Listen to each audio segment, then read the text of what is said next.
વડોદરા શહેરના દાંડિયા વિસ્તારમાં મંગળવારે ભારે હંગામો સર્જાયો હતો. ભાસ્કર વિઠ્ઠલ વાડા વિસ્તારમાં નજીવી બાબતે લઈને બે પક્ષો વચ્ચે ઉગ્ર બોલાચાલી બાદ મામલો મારામારી સુધી પહોંચી ગયો હતો. ઘટનાના પગલે વિસ્તારમાં દોડધામ અને ભયનો માહોલ સર્જાયો હતો. પ્રાપ્ત માહિતી અનુસાર બંને પક્ષો વચ્ચે થયેલી અથડામણ દરમિયાન પથ્થરમારો પણ થયો હોવાનું સામે આવ્યું છે. અચાનક સર્જાયેલા હંગામાને કારણે સ્થાનિક લોકોના ટોળેટોળા ઘટના સ્થળે ઉમટી પડ્યા હતા. સમગ્ર વિસ્તારમાં અફરાતફરીનો માહોલ સર્જાતા વેપારીઓએ દુકાનો બંધ કરવાની ફરજ પડી હતી. મારામારીમાં કેટલાક લોકો ઇજાગ્રસ્ત થયા હોવાનું જાણવા મળ્યું છે. ઇજાગ્રસ્તોને તાત્કાલિક સારવાર માટે વડોદરાની સર સયાજીરાવ જનરલ હોસ્પિટલ ખાતે ખસેડવામાં આવ્યા હતા.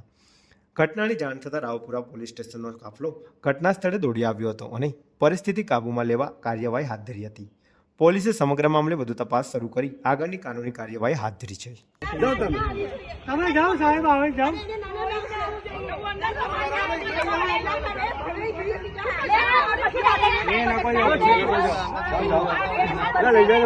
ગાડી ઉપર સાહેબ